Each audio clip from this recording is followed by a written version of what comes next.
slides to get through. So I'm going to go ahead and turn it over to Jen to go over our agenda for this evening and talk about a couple key items as we begin our meeting. Sure, and let me touch on the agenda, and then Linda, I'll turn it back to you after that just to touch on the email and the letter as well. So for our agenda this evening, as Linda mentioned, we do have another very full meeting because there are a lot of things to discuss. We'll go through our usual welcome, purpose, and meeting number 6 recap, do our meeting approval. If you were not able to attend, then you could still listen to the recording, and that serves as our meeting minutes. Touch on the elements and information requests. Go over the overall schedule and expectations for tonight and really look at what that schedule is as we're coming into the second half of our meetings as a task force. We'll walk through the process. We've touched on that a little bit at the last meeting, but walk through again the process and the schedule for developing recommendations, and then actually go through the recommendations that were sent out. Those were draft recommendations that came about from many of the conversations prior and certainly open for discussion this evening, but we will be going through and voting on recommendations, and I'll talk about that more later. And then the wrap up and adjournment. And Linda, did you want to add in about the Yeah, absolutely. So thank you for that. So we received at our office a letter to you all as the Newtown Task Force from the Oakland Mills Village Board. And so we passed that along to you all directly, unfettered, so you would have that information. And this is a little bit different than some of the other information and correspondence that we've received that was kind of out of our comment period, so to speak. So we wanted to hand that off to you directly. So just a couple points. Obviously it is not in violation of open meetings because we did not have it as a dialogue back and forth between the task force members and the village board. I know that there are a couple of questions regarding like conflict of interest, and obviously members of the public, even if they're a member on this committee, are allowed to send comments as part of a broader organizational framework to this task force and expressing, their concerns and comments to this board. Now, one of the things that we've talked about is in the future, if you all would like to receive these just part of our general comments package, we can just add it to that. But I felt for this first one, we would just send it to you all directly as the task force, since it was addressed to you all as the task force. But we wanted to bring it up in the open meetings for discussion. So I guess 2 points here. Do you want to have a discussion about the letter? And did you want to have any response back as the task force to the letter? And when we get these letters in the future, do you want us to give them to you directly or just put them in the general public comment moving forward? So I think those are kind of 2 things to have the discussion. I think, it was appropriate for this first one to share it with you directly because it was directly addressed to the task force. And then now would be the appropriate time to have a discussion regarding the letter and its content.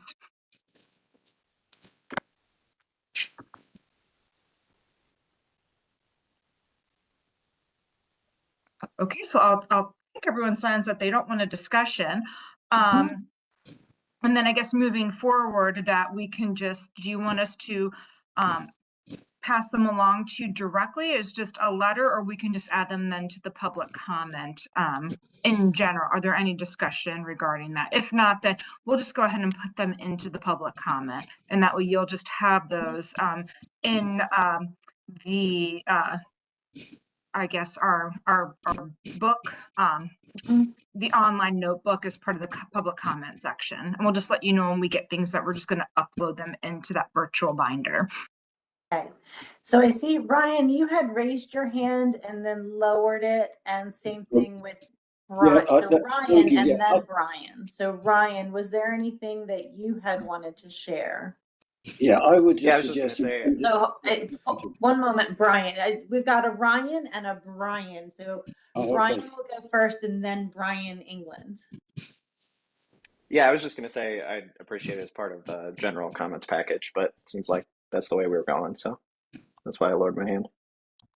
Thank you. And Well, then I think we Brian. should get it directly. As soon as it comes in, we should get it so we can understand, what the community is talking about. But ready for the next meeting. Is there anyone else that would like, because we have two different viewpoints on this.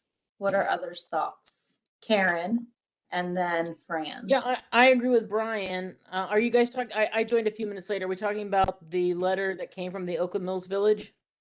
Correct. Yes. Yeah, I mean, I don't understand why that didn't go out. Like, as soon as it came out to the task force, I don't know why everybody didn't get that. It was emailed out to the task force members. And that's what we're talking about. Should it be mailed out as this one was, or to put it in the backup information? Fran, Why can't it be both? And it certainly can be. It's more of how many emails being sent and looking at it from that perspective. So I'll go Fran and then Ryan, and then I think we'll And I probably think, have our answer. Jennifer, if I may, one of the Sure. things that we're receiving guidance from our councils, we want to avoid the interest of giving deference to one group over another. So when we get public comment, and we're not shooting every single piece of public comment, so why would a village board get deference over, let's just say Fran, if she was just not someone on this board, but just Fran submitting a comment? And so that's why that came up. And points of discussion. And then again, we also wanted to avoid having inadvertent conversations coming up regarding information being sent to the committee. Since we did have an open meetings violation, we're just trying to avoid any possible discussion points. So we were just going to be putting those items into the public comment, and then understanding that as task force members to be checking that public comment frequently. And we'll let you know, hey, we received some public comment. Please continue to keep checking that virtual binder for continued public comment. Thank you. So we'll go to Fran, then Ryan Herman, and then back to Karen. Fran, if you want to take yourself off mute. Sorry about that. I think I'm happy with notification. Like once a week, tell me if there's something there, if it's there, and then I'll go look for it. And if you would please send out the exact link of where I'm supposed to look, because I've already forgotten. And that way I can do it on my time and you're not sending me odd emails. I get a lot of emails, and I do want to be notified, so I don't have to, it's not all on me, but I'm much happier just going to the site. And I think that's fair. And I think that's something that, Sarah, Jeff, and myself, we can make sure that we're continually communicating. Hey, there's been some updates to the virtual binder. We've updated the agenda section, additional notes, and public comment has been updated in the section. So please check out those items. Great. Brian, anything additional? Yeah, I was just going to say, I agree with Linda there about, I think we're trying to make sure that we aren't trying to privilege any certain communication over any others. I mean, we're a public task force, so I think we should treat all public comments relatively equally. So, yeah. Great. Thank you. And then Karen. Yeah, I liked Fran's suggestion. I thought that was a good one, and that's kind of where I was going to go to. So Fantastic. So it sounds like concurrence on this.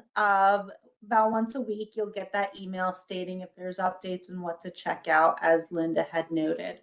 So thank you everyone for that discussion, so that we can make sure, one, nobody's inboxes are overloaded and we're not in putting ourselves at jeopardy of going against any Open Meetings Act as well. Thank you all so much for the discussion. I appreciate the guidance. So as we have seen time and time again, our task force purpose is evaluate and make recommendations.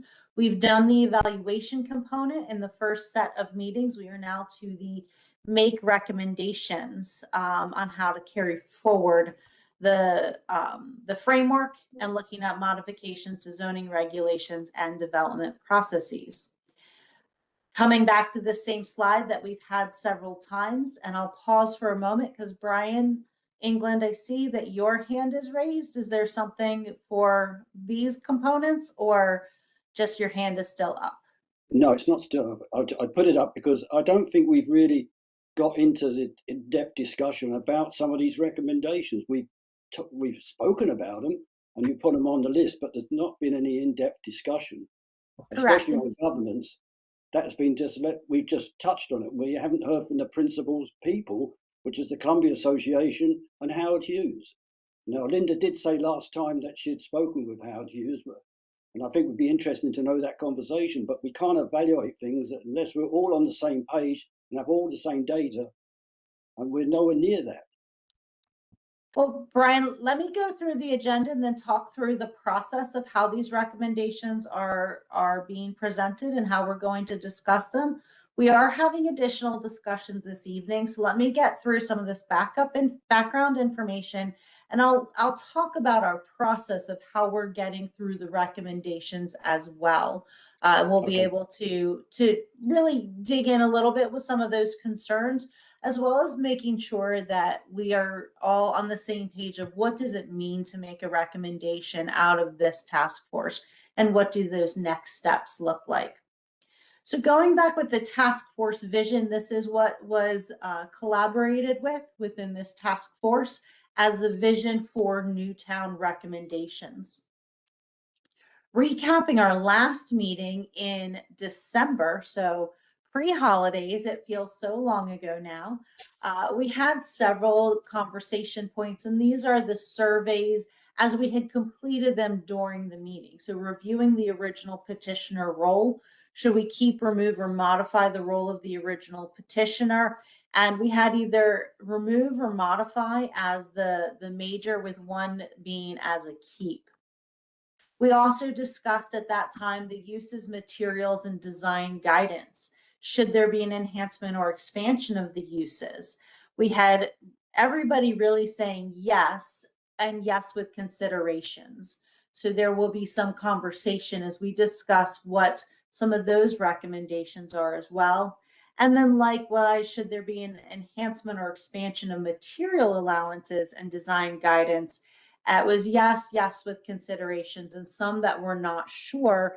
There was some information requests. Those will be coming as we get into the discussion of the recommendations relevant to this information. So that was our discussion at the last meeting. We also got into the online survey results a little bit more in depth. Everybody received those through the meeting materials to see what the community at large who responded, how they replied to those questions. And we started talking briefly about this meeting and the recommendations. At this time, we do want to talk about the task force number 6 meeting minutes that were previously distributed as a recording. And so I'd like to ask if there is a motion to approve task force number 6 meeting minutes.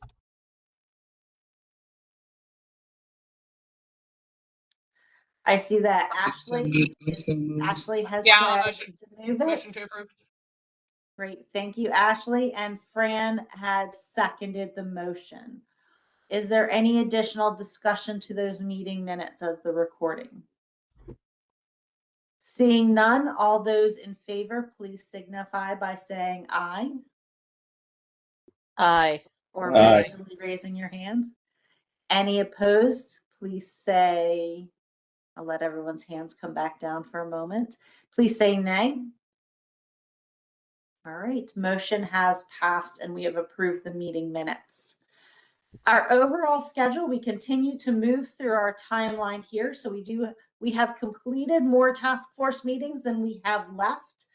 We are within the middle of the recommendations section, where as we said earlier, we did have some carryover from the PSET analysis and discussion.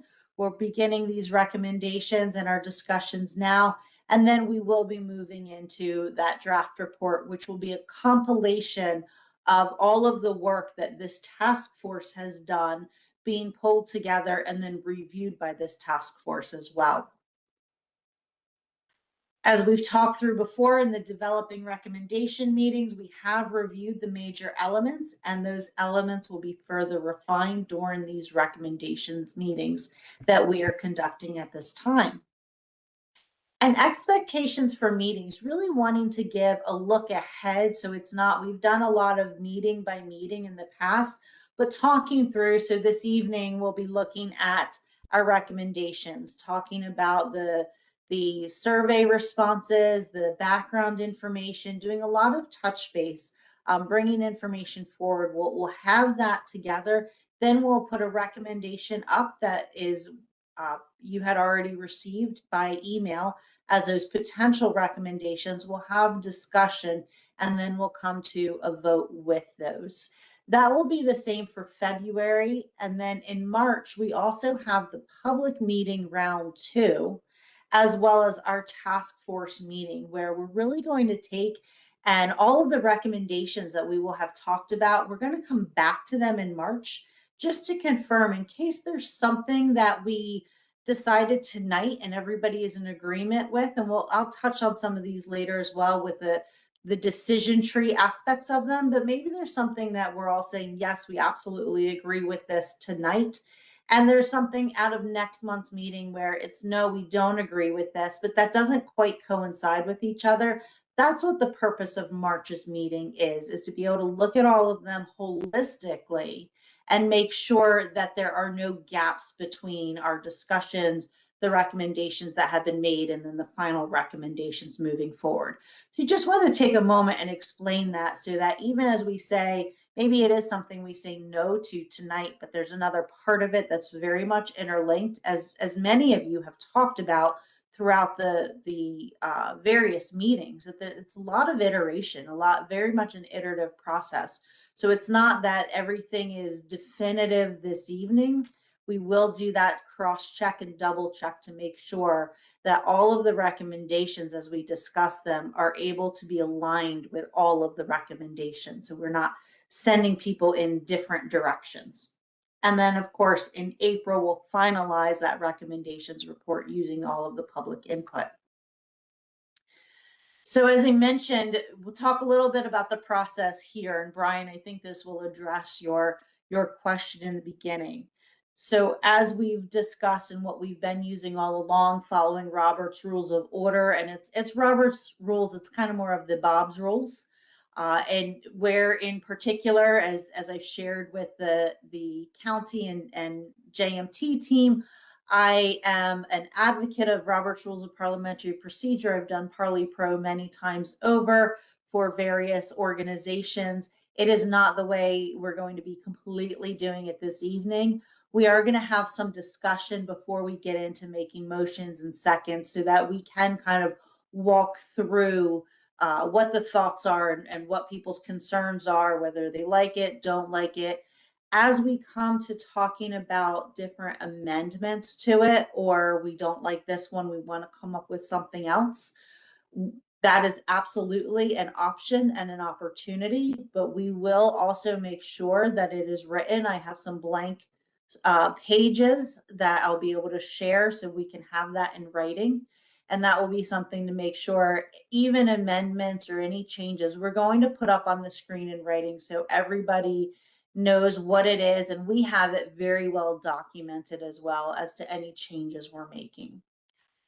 This is following the Adequate Public Facilities Ordinance Review Committee as a model, which is the information we had asked everyone take a look at and review prior to today's meeting.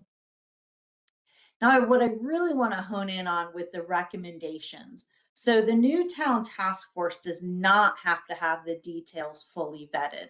And I'll use one of the potential recommendations that went out about, well, what if we do get rid of the original petitioner? And this is not a discussion item right now. This is just an example. And then, so what does that look like? And who's in charge then?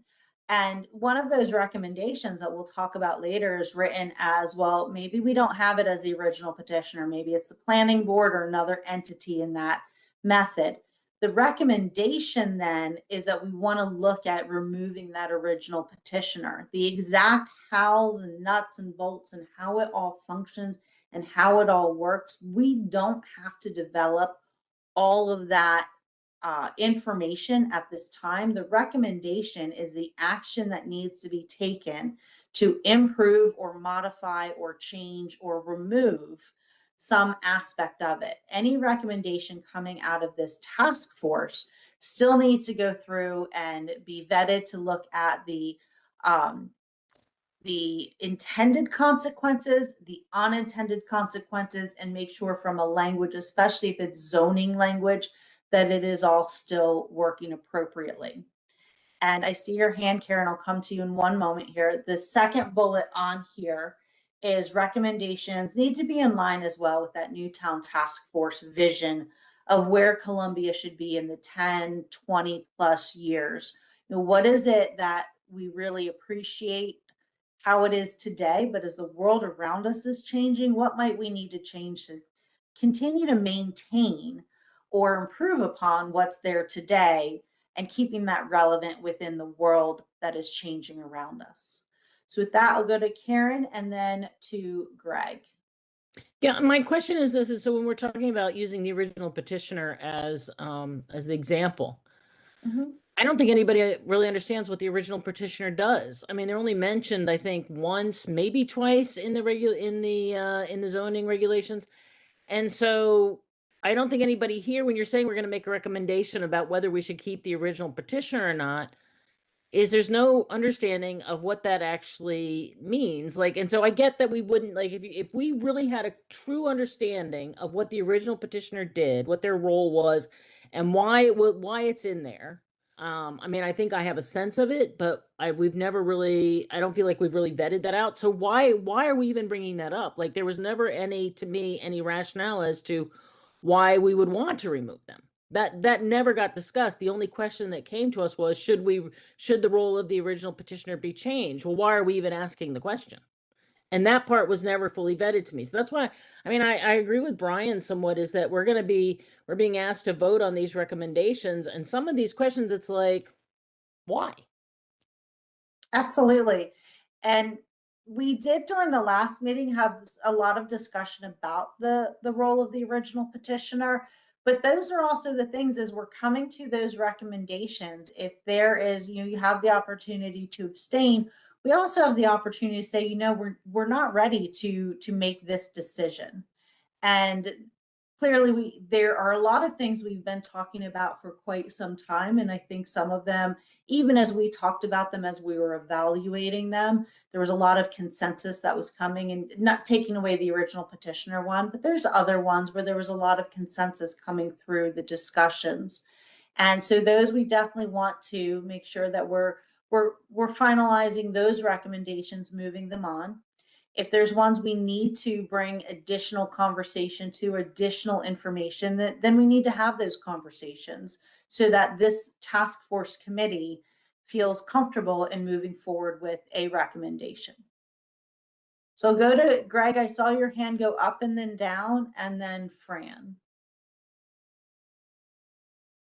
Greg, do you still have a comment to provide?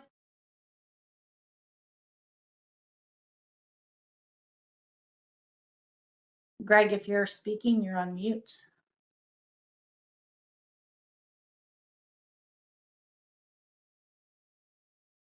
You're still on mute.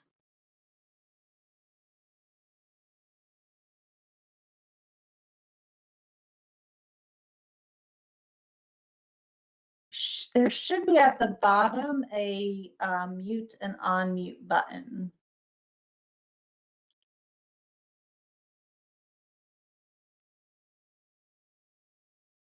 All right, well, if it looks like maybe you have some help there. So as you're looking through that, I'm going to go to Fran and then we'll come back to you, Greg.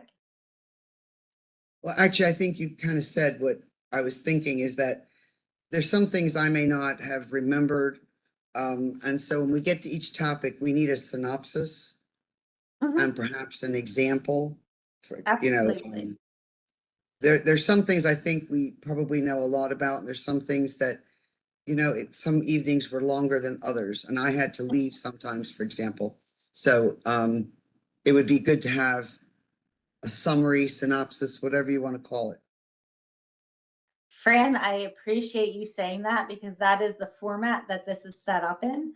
We just haven't gotten to one of the discussion items. So what we're going to do tonight, kind of moving into that next step, is we're going to talk about the topic holistically. There's several recommendations within each topic, as was identified in that recommendations chart. We're going to share for those who we had some elements of background information or additional information. This is the time that we're bringing some of that forward. So using one for open space versus green space, we've got some additional maps, some additional information as was requested when we were going through them earlier. We're going to do a quick recap because it has been a lot of information. And what we talked about in September, it is now January. This is not your full-time jobs, discounting the county folks on here. It is not your full-time jobs. You have other things going on, holidays in the middle. So we definitely want to do that recap. Then we'll get to the individual recommendations, the discussion with them, and then the decision for the votes. So Greg, I'll go. It looks like you're able to come off mute. So go to you, and then we will continue to move forward in the interest of time this evening.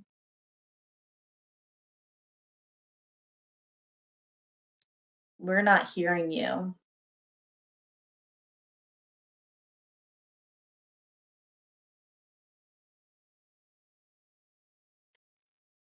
You can always chat it in. And as you work through with the microphone, I know there's the mute. You look like you're unmuted, so it just looks like your microphone's not working.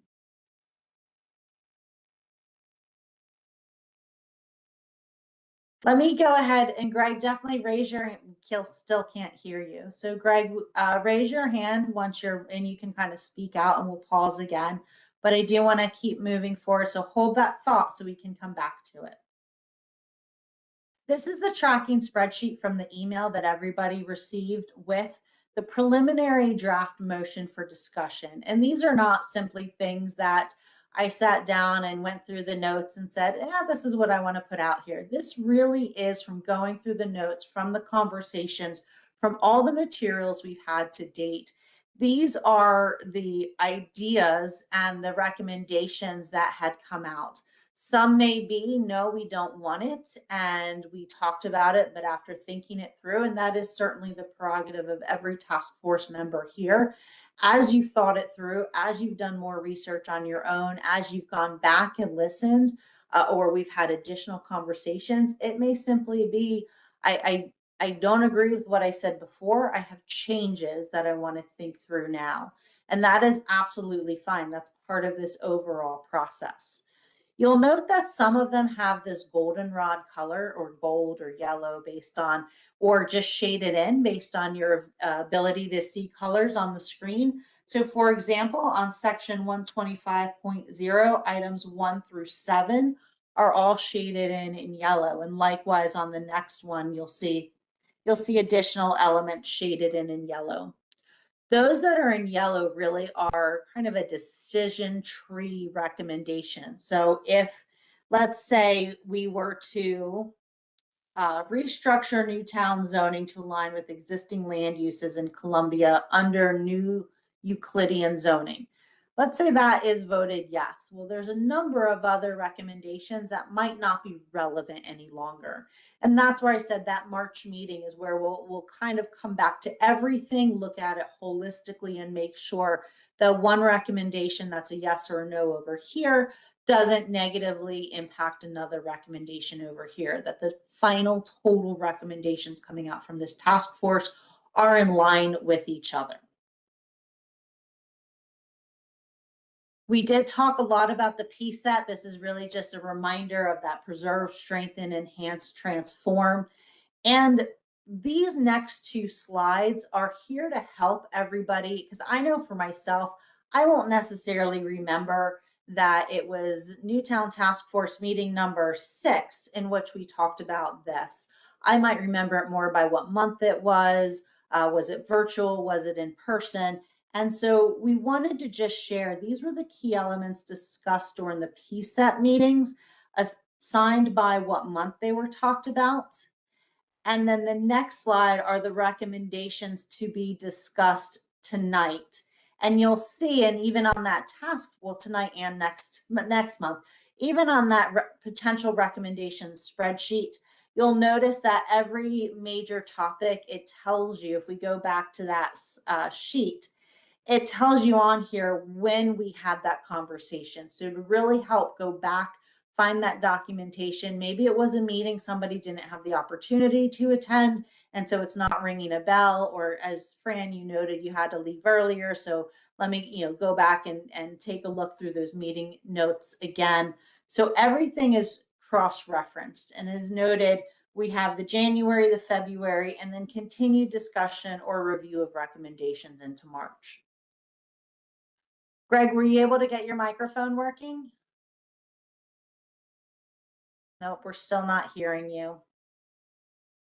So feel free to add something into the chat, and we can, it's not as easy as an on-time conversation, but at least we can still gather the information from you.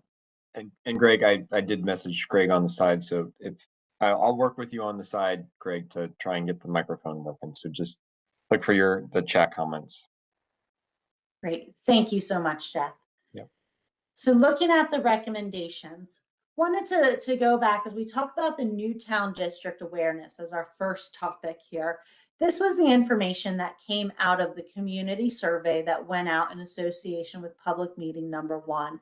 Really just wanted to bring everyone's attention and a reminder. Again, this will be the format of how we walk through these, some of that past information, additional information requests, the quick kind of touch base to refresh the memory, then we'll get to the recommendations themselves and the discussion. This is just the reminder that as we put this out there to the community, it's really about 50%, I mean, half and half, who understand that, yes, there is that majority of Columbia is Newtown zoning, so little over half on that. And about 50-50, I mean, 50.6 and 49.4 is about as close to 50-50 as we get, of what that actually means, that it means something different. So this is how those who replied to the survey, what their understanding of Newtown district zoning is and how that functions differently. So we'll turn it over to Sarah. All right. Thanks, Jennifer. So just a quick overview here. We'll start each of these topics with kind of a refresher on our last discussion on this topic. So some of the things we talked about in our last discussion on the section of creating a new Newtown district or another Newtown district that's part of section 125. We talked about that removing the ability to create a new Newtown district does not impact the current Newtown Columbia's ability to maintain itself as a Newtown district or annex new land into its own Newtown district.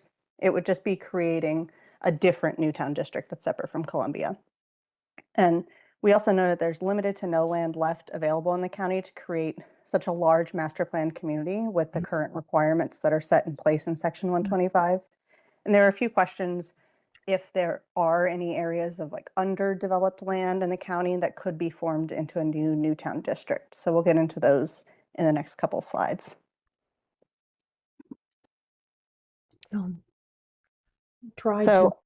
As a quick reminder, section 125 includes a long segment on the process to create a new Newtown. I'm going to pause you one moment, Yeah. Sarah. So Greg, we can hear noise coming from your... You hear me now? We got We you. can hear you now. So Thank if you want to go ahead and share your comment, and then I see that Renee's hand is up, not Fran's hand. Fran looked like, no, I didn't. So Thank go you, ahead, Jeff. Greg. What was your comment? I'll have another opportunity, so Okay. we're Well, fine. I'm happy that we got your microphone Thank working you. for your participation. And Renee, I saw your hand go up just before we switched over, kind of at the same time as we were switching over. Was there? So my question is about creating a new town, another new town zoning. So if I look back at the executive order from May, I don't see where that's in our scope of authority to discuss. In fact, it's not. It is, so section 125 is what we're looking through as Newtown District, and that's the beginning. It's the first segment within Right, section but if I look 125. at the executive order, it specifically states, describes Newtown zoning district in Columbia of 14,000 acres, et cetera. And then it goes back to it, but the definition that they're looking for in this committee is Columbia, the new town of Columbia, not do we want to create another new town? Sure. That's not in the executive order. So happy to touch on this a little bit. So the executive order does speak to the planned community framework that sets up Newtown. So that encompasses section 125. That is correct, but this is specifically about Columbia. Right? It says, whereas HOCO by Design describes the Newtown zoning district in Columbia. And then it does reference the framework, but it doesn't say, I don't see where we have the authority to say we want to create more new towns. I think that is a separate zoning issue not to be discussed here. This would not be if you were creating another new town, or this is just a recommendation to consider whether the Right. section or ability to create another new town makes sense in Right. section 125, which is made up as part of the framework of new town districts. I agree with you, but I think we need a legal opinion on as to whether or not we have the authority to even recommend that. So happy to jump in on that as well. So what the Newtown Task Force is doing is making recommendations for the county to consider in any future comprehensive rezoning efforts. That, of course, would still be evaluated legally by the county council once that future But we comprehensive have not, rezoning process Sarah, I begins. appreciate your comments, but we have not been given access to professionals. And this is a question that should be answered by professionals to the committee prior to us giving a Our recommendation. professionals. We are professional staff, we're professional planners, and we're the professionals that are Thank you. I won't staffing comment this any body. further. I will not comment further. Thank you. And Brian, I also saw that your hand was raised. I see that you've lowered your hand. Did you have something to share in? I was just going to say, I mean, the executive order says modifications to zoning regulations. So this seems like a zoning regulation as part of section 125. So it seems to me it's within our scope. But Thank you for your comment, Brian. And Renee, I see your hand is up. Is it up a second time? Is it still up? All right. Thank you, Renee. Great. Go Thanks, ahead, everybody. Sarah. I will jump back in. All right. So as part of the task force's role to review section 125, the task force might recommend removing this section if it's seen as no longer relevant, or amending the section as well. This is just a refresher on what that section currently requires in order to create a new Newtown district. So currently, a developer would need to own a contiguous section of 2,000 plus acres that's designed for a community of 20,000 or more people. And they would go through a process quite similar to what Rouse did for Columbia, with a preliminary development plan and further plans down the line to be approved in order to create that new town. So on our next slide, you'll see we did have some questions come up about what the other zoning looks like in the county, and we don't have enough time to kind of go through the 40 plus districts that we do have, but as you can see, the county currently has many different zoning districts of different types, which regulate allowable uses, densities, and design patterns across the county. So if a developer was able to acquire, let's say, 2,000 contiguous acres of land, they could request to rezone the land to a new town district in order to follow the process to create another new town. However, one other question that came up is, has there been any interest for this? DPZ has not received any interest from developers to create another new town district.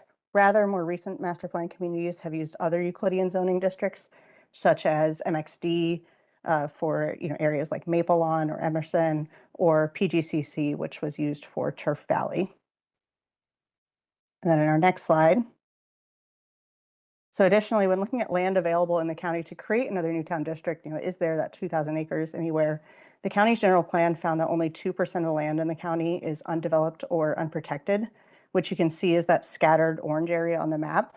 So as you can see, much of the area is not only scattered and non-contiguous, but it's also really limited by already protected environmental resources, preservation easements, open space, and limited water sewer capacity, particularly out in the west. So for a developer to be able to acquire the 2,000 contiguous acres in order, even if it's considered underdeveloped land, much of the public service area or where we serve water and sewer, as well as different preservation easements in open space and environmental resources, that would be really limiting for where they could build a new master plan community of that size.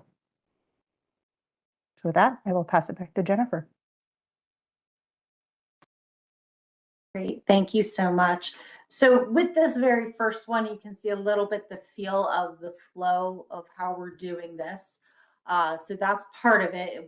I want to pause for a moment just to acknowledge we are touching and bringing in the survey information, a little bit of recap, and some of those last two maps that Sarah shared, that we shared on the screen here, was some of the additional information that was requested. So we're really trying to package all of that together. The idea with these potential recommendations, and they are potential draft recommendations as was received, is that we have them listed on the screen. And what we'll do next with each of these is we'll go to a discussion. So we'll be able to discuss it further.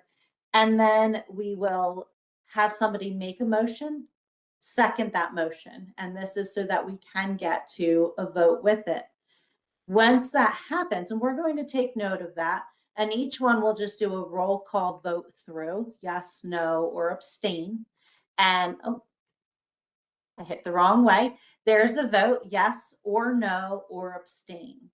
So if this is something that nobody really agrees with, it can be that there's just no seconder for the motion to be able to move it to a vote, or you're voting no or abstaining from it if you don't feel that you have enough information, but others do feel they have the information, so we're able to move forward in that manner. I'm going to pause. I'm just going to stop sharing for one moment just so that I can open up another document, as I said, for being able to go through. It's the same sign-in sheet that everybody has seen as they've come to the meetings. And that's the one that I am just going to go through to call out people's names in here. So now that I have that open as well, we go back to sharing.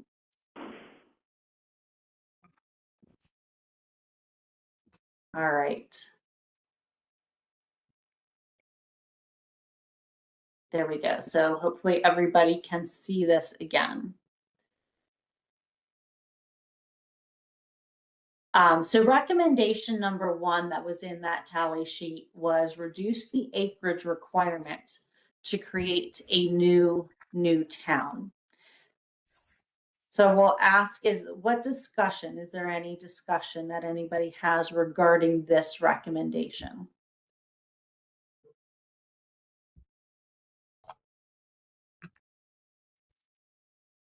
Karen.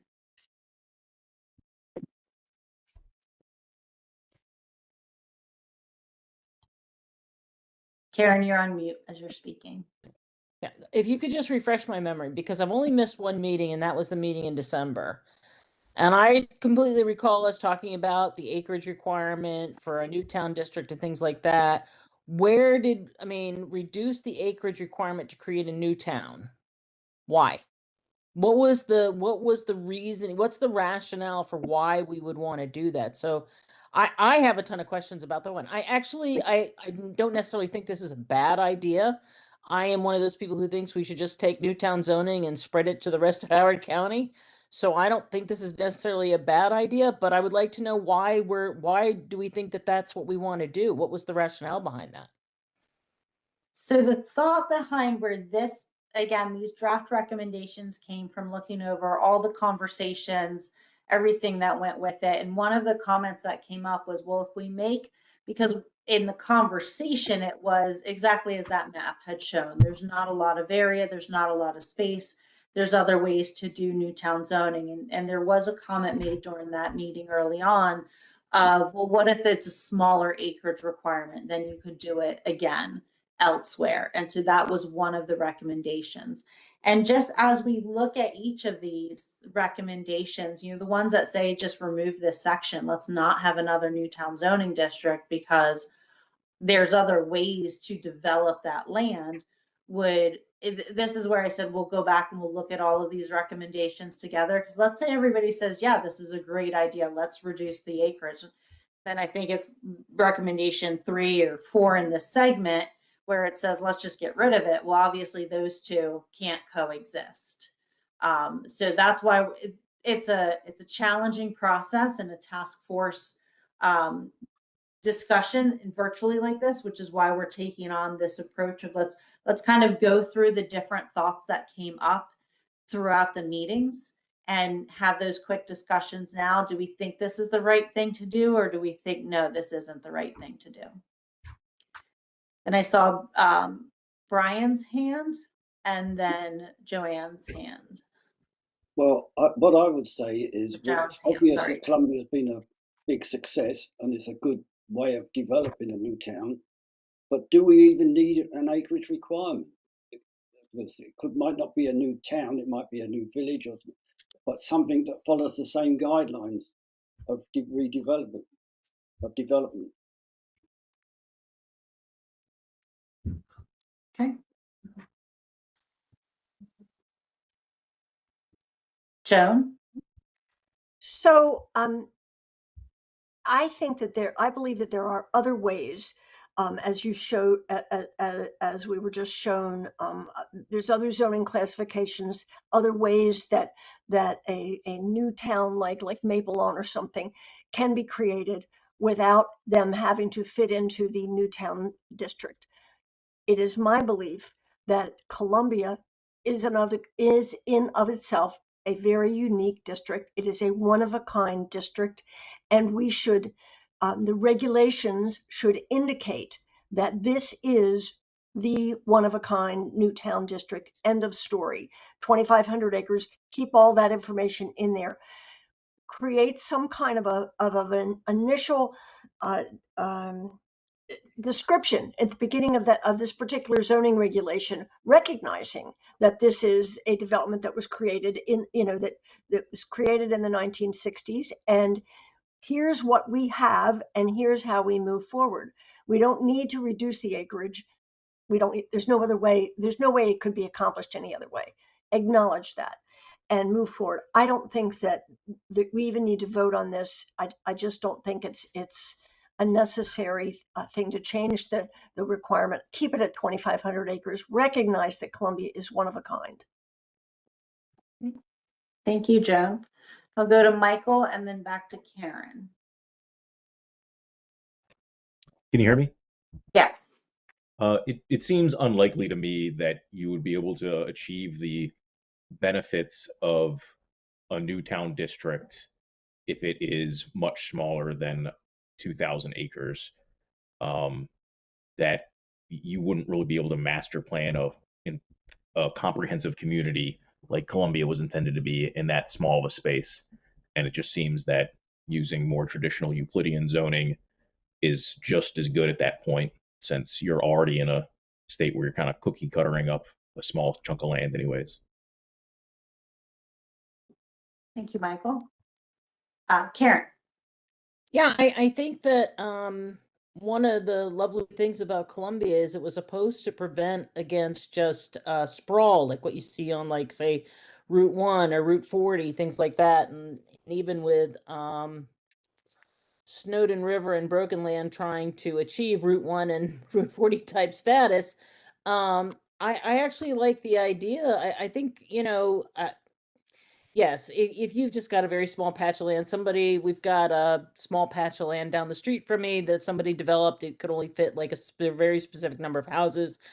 You're not going to build a whole village in there. That's not how that's going to work. It's simply going to be houses. But I think, 2.5 dwelling units per acre, things like that. I think those are really valuable to make sure that you have what you need for the people that are living in the community, right? So that everybody can do well. Whereas I'm not sure that some places actually do that. So I think it would be a good idea, maybe not to reduce the acreage, but just to apply Newtown zoning in some way across the rest of Howard County. That would be my recommendation. Because it clearly, you guys did that presentation for us when we talked about mixed income or moderate income, I can't remember what we call it. When we saw that presentation, it showed that Columbia worked, right? We have all of the things here, right? We did it right. We are the example. So spread that to the rest of the county.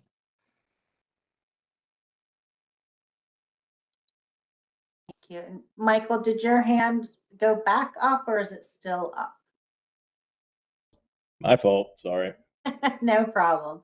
I Brian, might suggest that I don't know that anyone is saying they like this idea. So in your meeting, but unless anyone wants to push for this, maybe move on. great. So let me go to Brian. I see Fran giving the thumbs up. Let me go to Brian. Well, I would want to second what Karen said. I agree. We should have some model of zoning to replicate what has been the success of Columbia. Because other types have not been successful. As we know, we look at Maple Lawn, they don't have a full spectrum of housing. Turf Valley doesn't. They don't have the same. So we should have some form of zoning that reflects what James Rouse created. Okay. What I will do now, because I know we're getting into agreeing with comments and continuing that conversation, because each of these came up at different times, I do want us to, even if it is the fact, as Michael, you noted, it seems like nobody agrees with this, and that simply means everybody can vote no. But because this came up throughout discussions and each of these recommendations were vetted through, I do want to make sure that we each have, that each of them, we have a yes, no, or abstain with them as a recommendation. And it could simply be that, yes, this did come up as a task force conversation 4 months ago, lots of other information, but we want to honor when it came up and we want to vote them yay, nay, or abstain. Does that sound make sense for everybody? And then we can certainly amend them. So in order to take the vote on them, we will need somebody to make the motion and someone to second it. And when you make the motion, just simply say your name, I'll make the motion, your name, I'll second the motion. It's Karen. I'll make the motion. All right, thank you. Karen has made the motion. And the reason I'm saying this back is we are taking very good notes so that we're able to highlight all of these in that final report as well. So can Karen restate the motion? Because I'm not quite sure what the motion was. Was it to reduce the acreage or to not? Correct. The motion is the recommendation that's stated is reduce the acreage requirement to create a new town. Thank you, Linda, for reminding me to make sure I restate that as well. So Karen, that is the motion that you've made, correct? Yes. And is there a second? So Fran has seconded. At this time, I will read the list of names, so you can all probably take yourselves off mute. So as you hear your name, and it's alphabetical by first name. So Ashley Vaughn. Ashley was on here, wasn't she? Ashley, you are on mute if you are. All right. Sorry, that was taking forever to come off of mute. Yes. Yep. No, the motion. No. Okay. Brian England. Yes, no, or abstain. So you want to reduce the acreage requirement, correct? Yes. Yeah. Okay. So Brian is yes. Colin. No. I don't believe that David has joined us. I'm here. Oh, no, I'm sorry. My apologies, David. I don't know enough about this to, I came on late and I really don't understand what we're proposing. And I think I have to abstain because I just don't understand the issue well enough. Okay. So that is abstain. Fran? No. Greg? I would vote yes, but I'm wondering if we could use some rewording to the extent that might make this more clear that it doesn't refer to the 2.5 residences per acre. So it'd say reduce the acreage requirement from 2,500 to create a new town. We can discuss that after, since we've already started through on the vote process here. And this does, the other piece of this, you'll see it's called out the section 125.0.b. So that refers specifically to the 2,500 acreage requirement as well.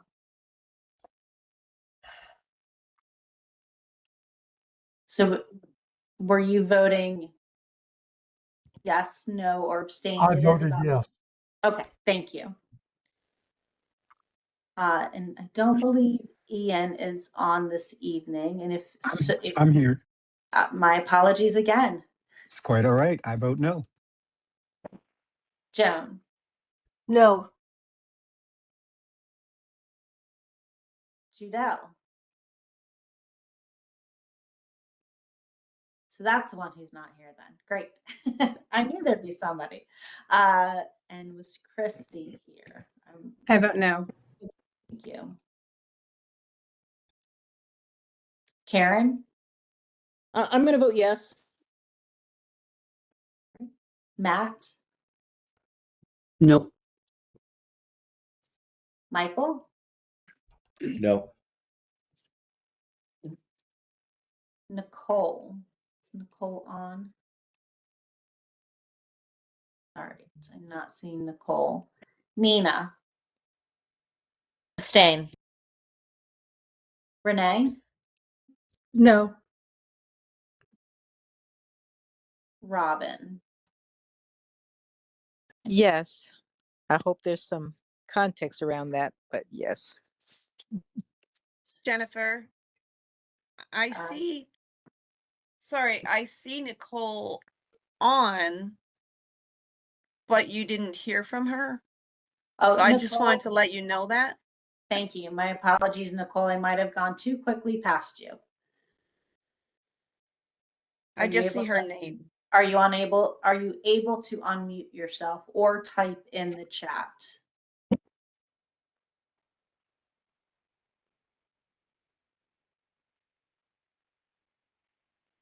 Nicole, can you give us a sign that you're present?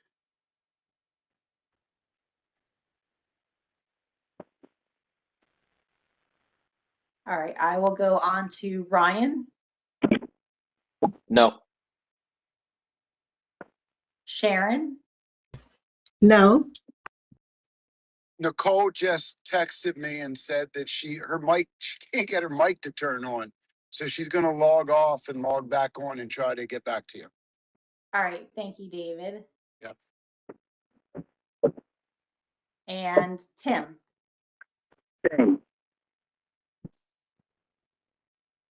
What was that, Tim? I will. I'm gonna join with the others who are gonna abstain from this. Sorry, I'm driving. So did you say You can't hear me? abstain? Yes. Okay. Yes. So he sorry. said abstain. All right. I will ask with those who are taking the notes, can you please give me a quick tally? Just so that we know what the information is. And it sounds like Nicole will be able to join after.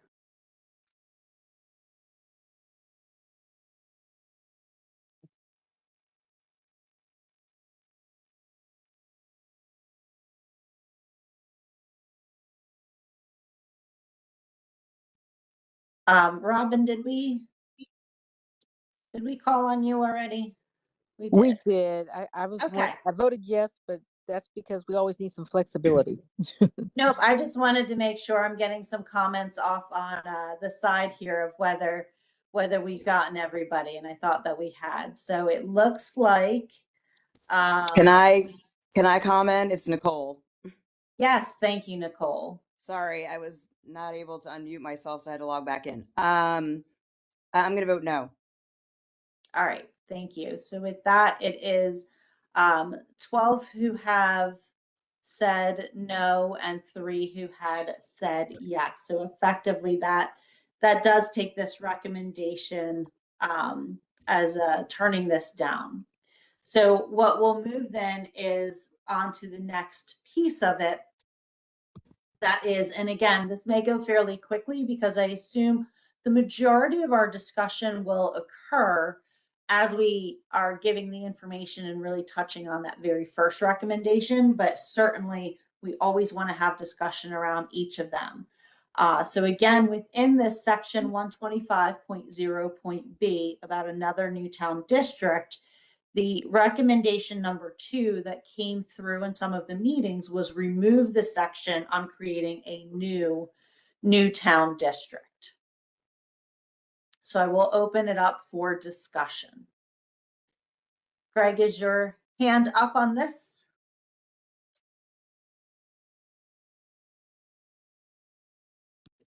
Hey, Jennifer. Yes, David, as Greg's working to unmute himself. Go ahead, David. Yeah, I just want to let you know that I'm going to be like on and off here today. I've got some family issues and my daughter's having surgery in the morning. So I'm just not going to be able to be on the whole time. I've got to jump off in about 5 minutes and I'll try to get back on in about a half hour. So I'll do the best I can. All right, thank you. And I hope everything goes well. Thank you. Absolutely. Ryan, see, Greg, I saw your hand come down, and Ryan, I see your hand has gone up, so. Yeah, so I am in favor of removing it for a couple of reasons. One, it seems like it's not really feasible to create a new one because of the amount of undeveloped land in the county that we were talking about. It seems like there's other ways to achieve, like planned communities, like we were talking about with Maple Lawn and Emerson and Turf Valley. And then, yeah, I mean, I think we should remove it because there's many other ways to do it, and it would simplify the regulations here. So that's it. Thank you, Ryan. Any additional comments?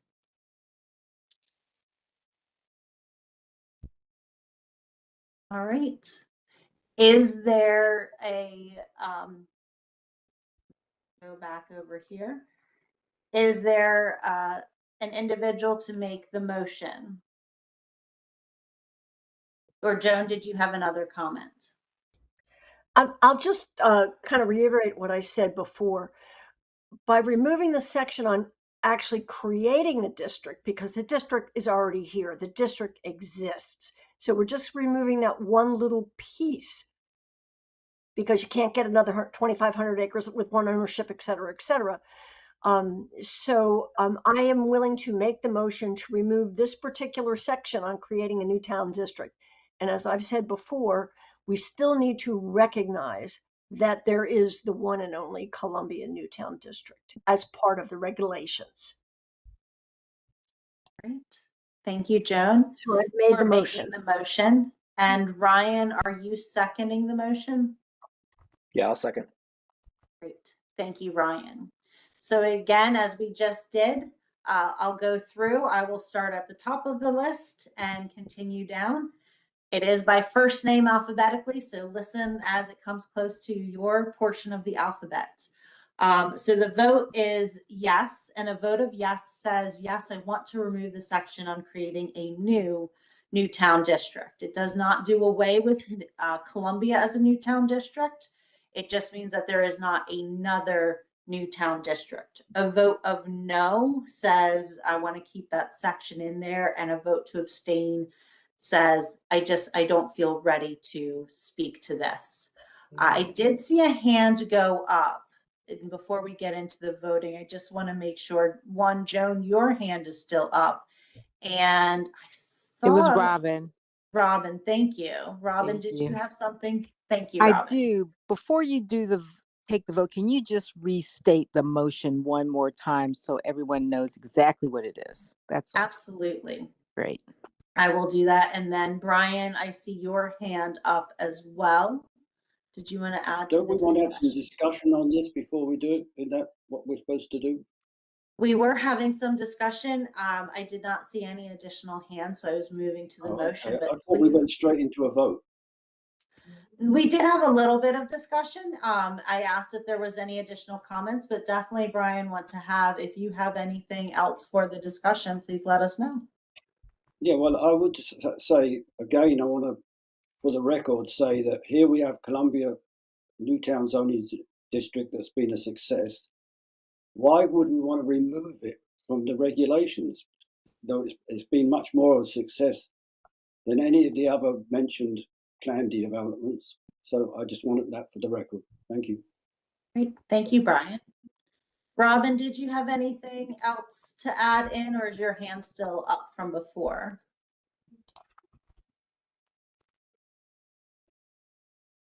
It's still up from before and don't know how to put it down. That you just put it down. And then Matt. I just want to disagree with everyone saying that you couldn't find 2,500 acres. I mean, I would not want to develop farmland at all in the foreseeable future, but the fact is Howard County does have land to do this. So by removing this section, even though I personally don't see why anyone would want to create a new town, because, you know, like everyone's saying, there's other ways to do it. I don't see why we would want to restrict anyone from creating a new town if we're saying Columbia is great and Columbia was created under these regulations. Why would we want to remove anyone else's ability to do that in the future? Thank you. And Ryan, I saw your hand go up. Yeah, I don't view removing this section as restricting, because if they have the ability to remove it, they can always add it back, and this is, you know, forever on the internet, so you can just get the text back and everything, right? So I mainly view this as a simplification of the zoning regulations here. So that's it. Great, thank you. Okay. Tip, oh, sorry. Since that was kind of a comment to me, I'd like to respond. It is fundamentally extremely hard to change things once they've been changed. So we're not changing anything, we're just making a recommendation. But if our recommendation is to remove this district and they end up removing the ability to create a new district, nobody's going to be able to come in and reinsert that because it will have just been removed. So functionally, it does get rid of the ability to create a new town in Howard County. And I will just, having done this, as long as I have of seeing things change, I have seen things go back and forth. But just, I will echo that it typically is harder to bring something back once it has been removed. So I do want to make sure everybody understands that piece of it as well. I see Ashley and then Nina and Linda. I don't know if you wanted to respond to a comment that was made. No, I just wanted to go, when we vote, just a heads up and maybe ease of voting, that if you wanted to use your reactions, thumbs up if you are saying yes, thumbs down if you are saying no, and maybe no reaction if you're abstaining, just to make it ease of visual cues in addition to verbal. Just making a suggestion, that's all. Thank you, Linda. So Ashley and then Nina. Yeah, I was just looking for a clarification. I thought like almost half the county is preserved, right, and not available for development. So how would it be undone? I hate that I'm opening that can of worms. I will go back to Sarah with the information that you have provided. And it is a lot of information, so there's times we're going to go back to it because there is so much information. So please keep asking. Yeah, it's a great question. And Jennifer, if you want to go back to the map slide that has the undeveloped land on it, you'll see that our agricultural preservation is quite well distributed throughout the county. So that's where that does become very challenging to find 2,000 contiguous acres, even if it is farmland. So you'll see that green open space, that's land that is preserved. Our agricultural preservation program is a permanent easement program. So that would be very challenging to find a way to develop that land. So that's where that 2% of undeveloped, unprotected land is really scattered and limited. And that is these orange locations, orange salmon color. And if I may add for that parcel assemblage, I mean, that would require not only just a code change from the zoning district portion, but it would also be a fundamental shift in how we do ag preservation. It would be buying those properties out of ag pres from the county. It would be a general plan change, because you'd have to change a general plan, no longer making those designated as protected lands. It would be a lot of steps in the process, and we've never bought out property from ag land preservation. And I can't really think of any jurisdictions in the state that have bought out perpetual easements out of preservation for development. So I'm not saying it's an impossible task, but to assemble 2,500 acres to do that would be extremely challenging, not just a code change of putting it back into the zoning regulations, a lot of other hurdles. Thanks.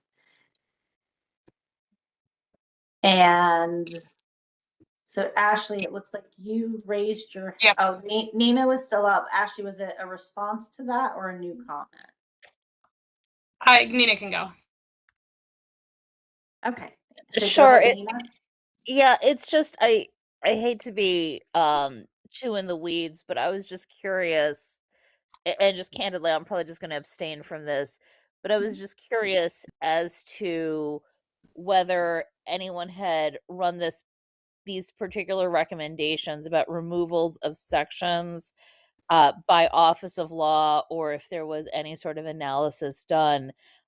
Just because of the law of unintended consequences. I realize we're at the recommendation stage, but just thinking about issues with regulations that have been seen as over specified to only one user, developer, or district, both in other Maryland jurisdictions and outside.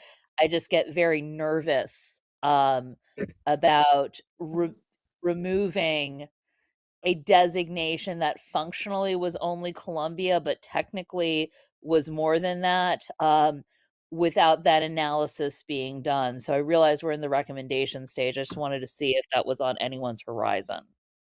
So we have, go ahead, Linda. I'm sorry, I mean, we haven't not run the recommendation of creating a new Newtown district. We're not saying getting rid of Newtown.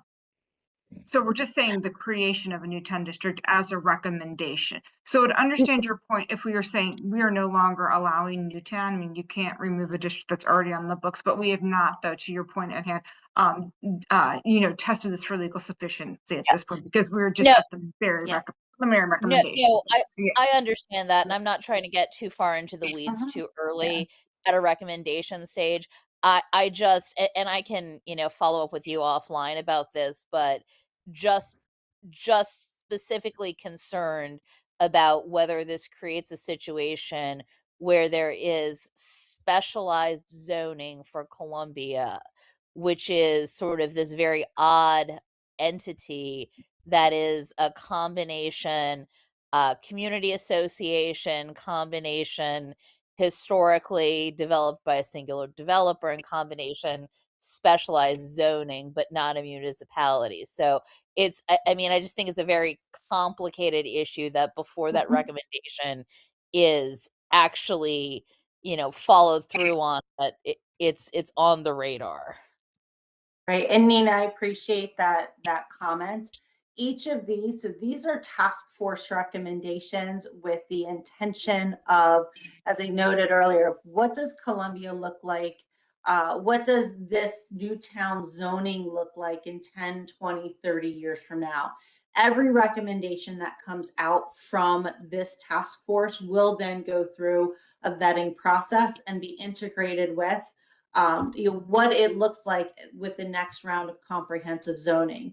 And prior to being included in that, it will have to go through all of that testing at this time. But the intention of this and these conversations are, should there be a desire to say, you know what, we don't need to have a new town district within the zoning language, we as this task force are recommending to have it removed. It doesn't mean it is getting removed. It is the recommendation out of this task force, but that's the direction and of that recommendation, which then does need to go through all of those additional tests and everything else that it is not expected for us to have all of the legalese at this time, cross-checking every other document at this time. It is the expectation of this task force to say, I agree with this, I don't agree with this, I'm going to abstain because I don't want, for whatever reason, I don't want to go through that discussion further. So I'm going to call on Ashley and then Brian. Yep. Does having it in there hinder any part of the process right now, since nobody's creating a new town? Happy to Okay, answer. Linda, No, shake it's really just a simplification, I think, is the proposal that we've heard in past discussions. So it does not hinder any existing processes that are running. Great, thank you. And Brian. Well, it seems like we're doing the discussion round the wrong way, because we should have had this discussion before we went to the other one about reducing the size, because then people would have had the option. They would have said, well, I don't want to get rid of it, but maybe making it smaller would have worked out, because this is a much more beneficial discussion than the one we had with reducing it, because they see the context. Thank you, Brian. And that will be part of with the March conversation as we're looking at whether we remove this, whether we're reducing it. We'll come back and touch on each of those again. Okay. To make sure that we're not cross-referencing in the wrong direction. Ashley, is your hand back up? Or is it still up? Nope, still Thank up. you. My bad. All right. So with that, let me go ahead and run through on the roll call. And as you heard from Linda, you can also do the thumbs up for yes, I agree, the thumbs down for no, nothing if you're abstaining, but just to also hear that voice as well. So feel free to do what you are most comfortable with in there. So the motion that we are voting on is removing the section on creating a new town district. If you vote yes, you are voting to say, yes, let's remove the section. If you're voting no, you're saying we should not remove this section. And if you abstain, you're not voting through this. Your voting is abstention. Ashley. No. Brian. No. Jennifer, can we just verify that the motion was made by Joan and seconded by Ryan? Is that correct? Correct. Thank you. Absolutely. So Ashley, you voted no, and Brian voted no. Colin. Yes. David, I believe you might have dropped off by now. All right. Fran. Yes. Greg. No. Ian. No. Joan. Yes. Christy. No. Karen. No. Matt. No. Michael. No. Nicole, are you able to come At off? you. Yes. So Nicole, that was a yes? Yes. Okay, just making sure I had the right block saying that. Nina. Abstain. Renee, Abstain. Robin, No. Brian, Yes. Sharon, No. and Tim. Yes. By my count, it is 6 yeses and 10 no's. So the recommendation is to essentially maintain this section. So removing this section failed. Thank you. And our third one about another new town district or recommendation here is to maintain the original petitioner's ability to expand or restrict a new town district. So this was one that came up of whether we are allowing, and we will need to restate this as I look at it now, it's to expand or restrict, which is their ability now for the new town district. I saw Michael's hand go up. I think it's good to retain the ability to expand the Newtown district. I think there needs to be some other mechanism other than the original petitioner doing it. Okay, so this one we can discuss that, and I think that might be an additional recommendation that we make, but this one is specific for the original petitioner's ability to expand or restrict. And then it sounds almost like that might be another recommendation coming. Fran and then Brian. I just have a question about history. How was River Hill added to Columbia? By what mechanism? We were already here. We were part of the original, if you look at the plan, that this land was already bought by Rouse. It just wasn't developed till the end. Okay, so there was no expansion then? No, we were actually the hunting farm while they were building. To your question, Renee, Fran, sorry, there were originally when Rouse presented his idea for a new town, I think he had about 13,000 and some change acres. And he later on annexed new land into that. I'm not sure which land, we could double check which land that was.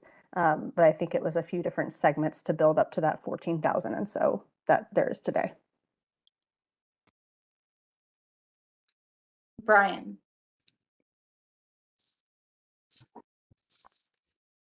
Brian, did you have something to add? I saw your hand come back down. Well, I'm trying to get the idea of maintaining the original petitioner's ability to expand or restrict Newtown district. How can we answer this question when we haven't really heard from the original petitioner, or who claims to be the original petitioner? We really need input from them to understand their role, or for them to support or not support their position.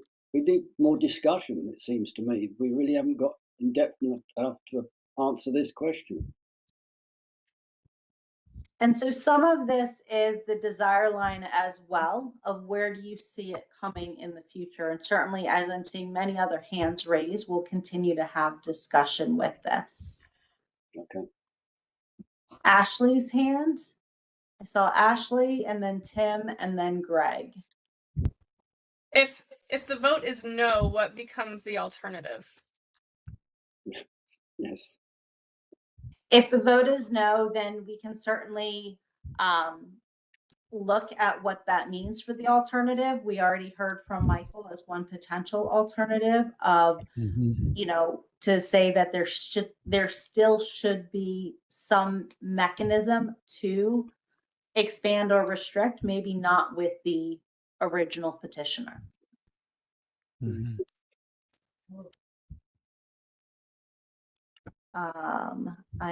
So it's Howard Hughes right now who. Correct. Okay. Thanks. Tim. Yeah, Tim next? Okay.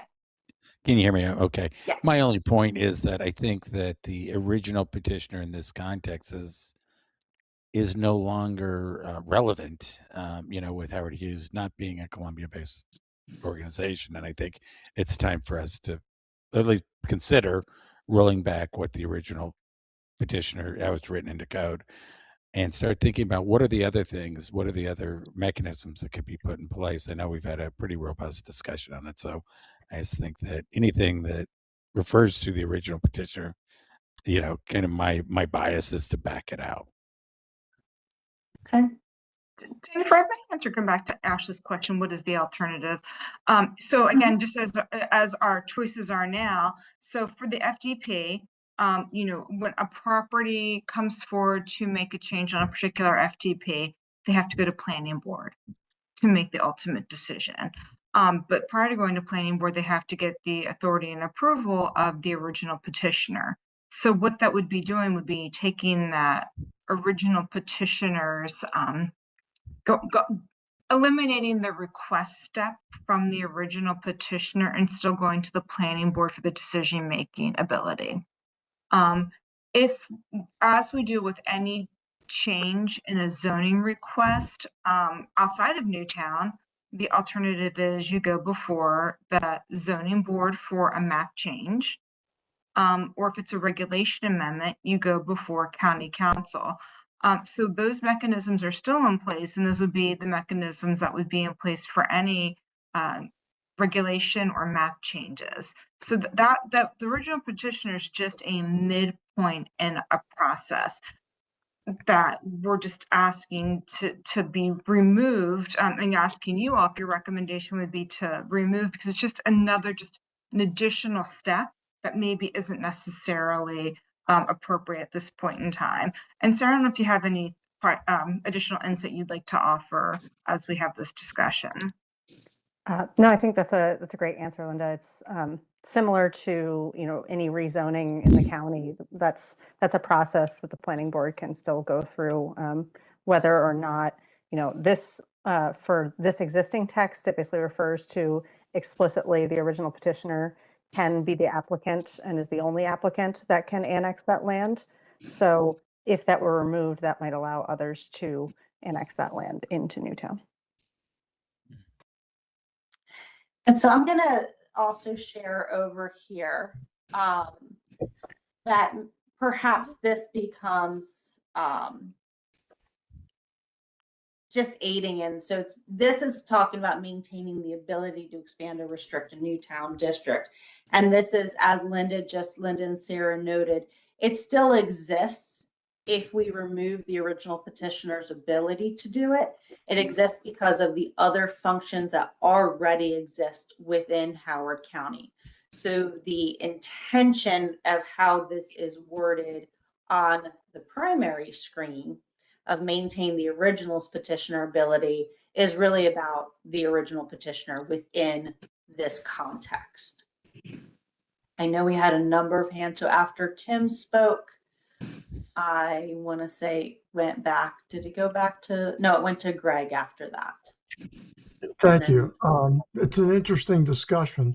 And we probably need to explore it further.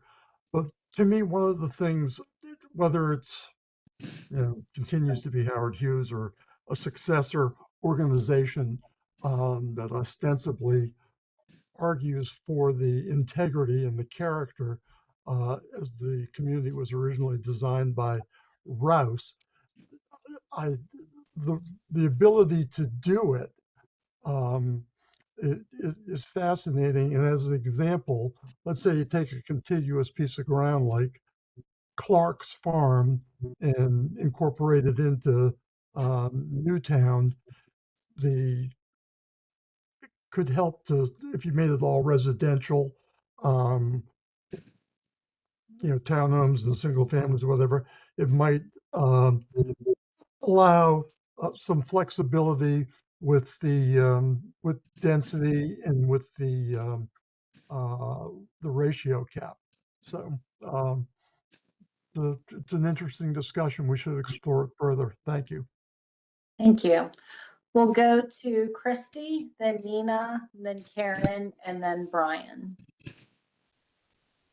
Thanks. Yeah, I just was going to ask. I think it was helpful that Jennifer kind of clarified, making sure that there kind of is elsewhere the ability to still expand the Newtown district if others want to, if others have a property that's adjacent and want to annex in, subject to kind of the other requirements I think we'll get into and the other recommendations throughout here. But I just wanted to clarify that that ability still exists kind of elsewhere then. So I think that was a helpful clarification, Jennifer, for me at least. And I know I should know these things, inside and out, but there's a lot of, nuance and details. So I appreciate that.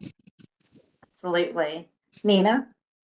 So, and I apologize, and I think Sarah and Linda and Christy, I think, might have clarified this as well. I just want to make sure that it's clear what we're talking about. So I think we're not talking about taking anything away. I think we're talking about, who can expand or restrict, not that goes away. It just almost streamlines the process, correct?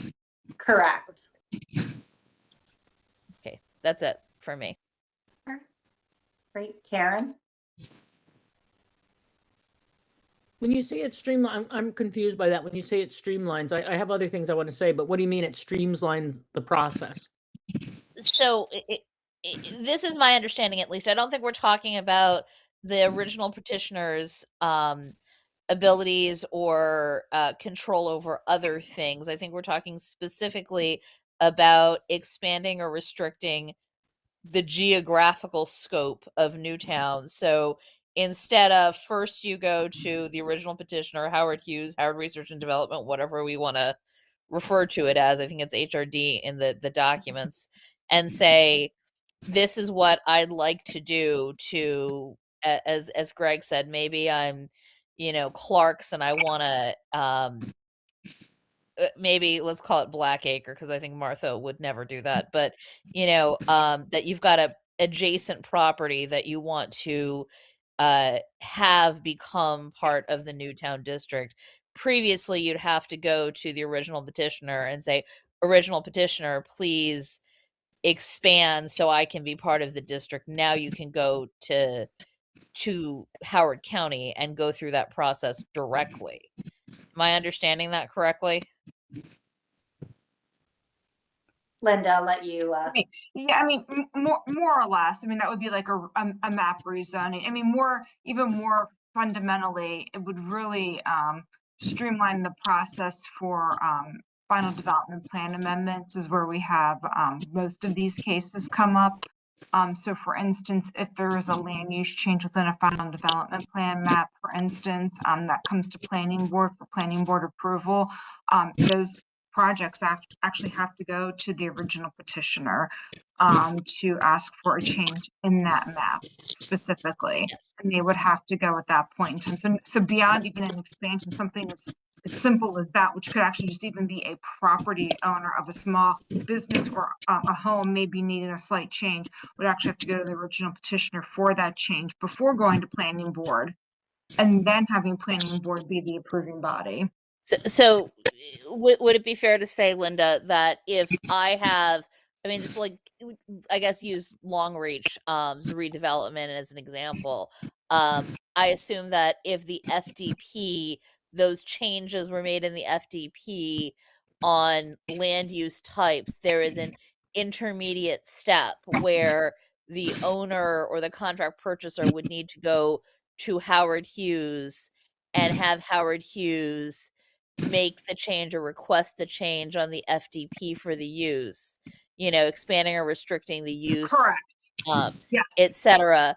And now it's streamlined because instead of going to the original petitioner, who may or may not have a parcel in that area, may not have any economic, interest in that area, may not have any ownership, that they're then just removed from that process. And there's sort of that direct interaction between whoever the petitioner is, whether it's the owner or contract purchaser, and the county, rather than going through this other intermediary step.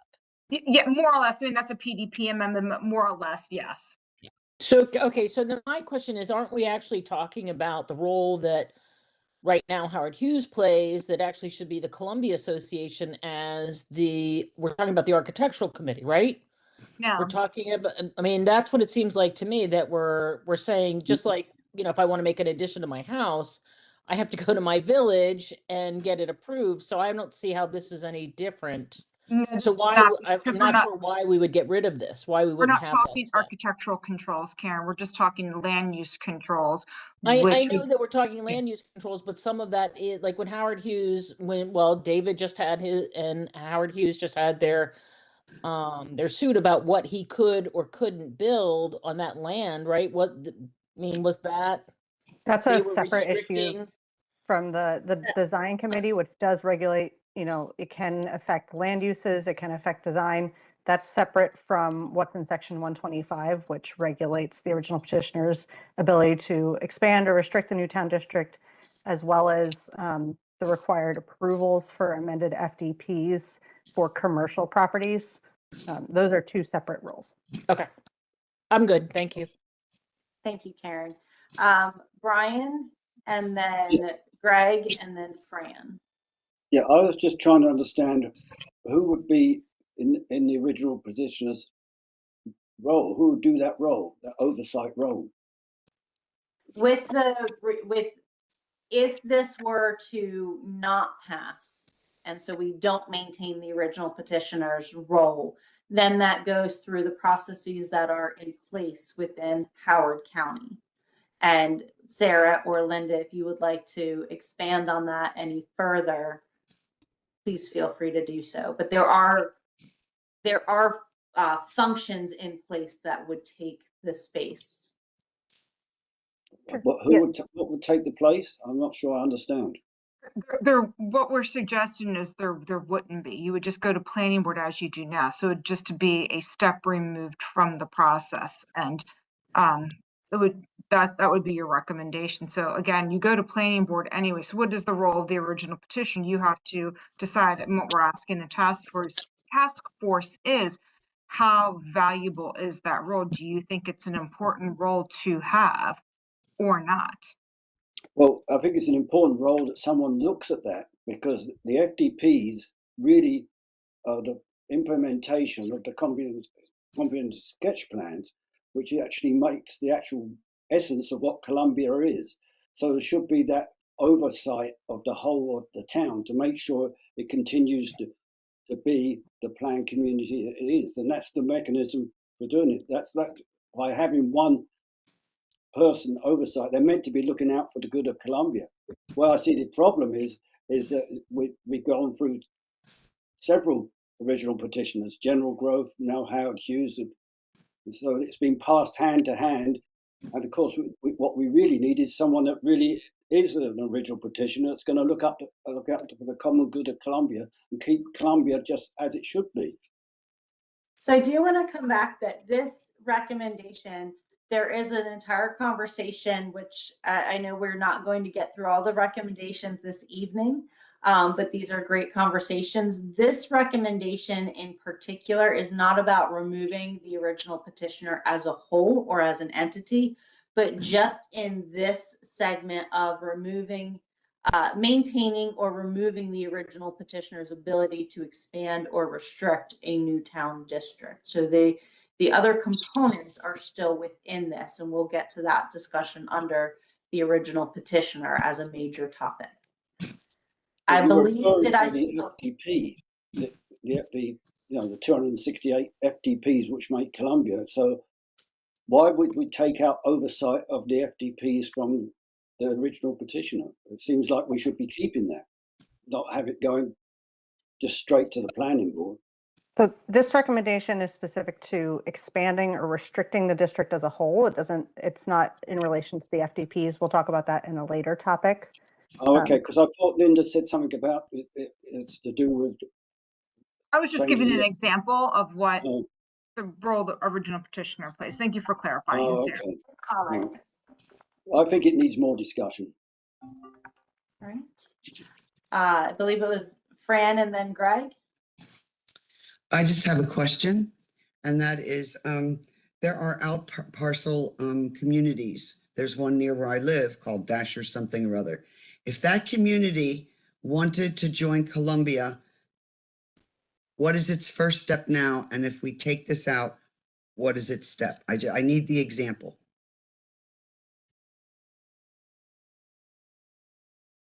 We can Sarah, would you like- definitely, yeah, we can definitely confirm this. My understanding would be that the original petitioner is the only one that can annex land into the Newtown district at this point. So you would need the original petitioner to be involved in owning and applying to annex that neighborhood in, rather than the neighborhood trying to apply to be a part of the Newtown district as it stands right now.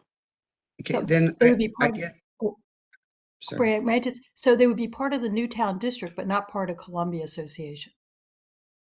That's the part that That's I want to that's make the sure, key here. sure Okay, of, that's a that they- different process. because to join, I mean, there's one thing to be part of Newtown and to abide by the zoning, et cetera. It's another thing for CA to take on financial responsibility for a neighborhood. And I wanted to make sure that those were two separate things. And- Thank you. Right. And they'd have to be annexed by the village also. Very good point. The villages and the Columbia Association process is separate from the Newtown zoning process. And just to put a pin on that too, is Dorsey Search is an example of where it's not Newtown zoning, but it is something that has been brought in by the Columbia Association. So there are properties that are in non-Newtown zones that are leaned for the Columbia Association. So just as an example of how that can play out. So it doesn't necessarily mean one for one you're in Newtown zoning, or you're necessarily in Columbia, CA. Yes. So Thank you villages. for Renee for helping with that clarification, because sometimes as we're answering the questions, we're answering as we're hearing them. So thank you for bringing that forward also. Greg, your hand is up. Thank you. I'm with Brian 100% on his comments. I think the role played by the original petitioner, however we fulfill it going forward, needs to be maintained.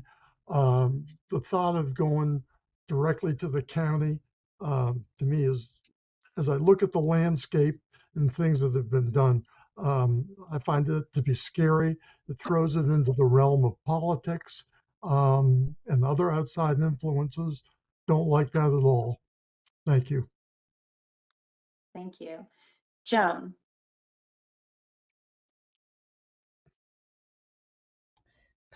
So I think this question is very confusing. And I want to go back to the very beginning of this discussion when Michael said he wants to see options for expansion, but he wasn't sure that the original petitioner should be the only option. I'm not sure how I would vote on this because, okay, the original petitioner could still, if the original petitioner position stays, they shouldn't be the only ones to be allowed to do the expansion. And I'm not sure how I would vote on this because it's so complicated. I feel like this is a question that we might want to consider along with the question of retaining the original petitioner or replacing Howard Hughes as the original petitioner. Is everybody comfortable with moving this on to the original petitioner discussion and not voting on it at this time?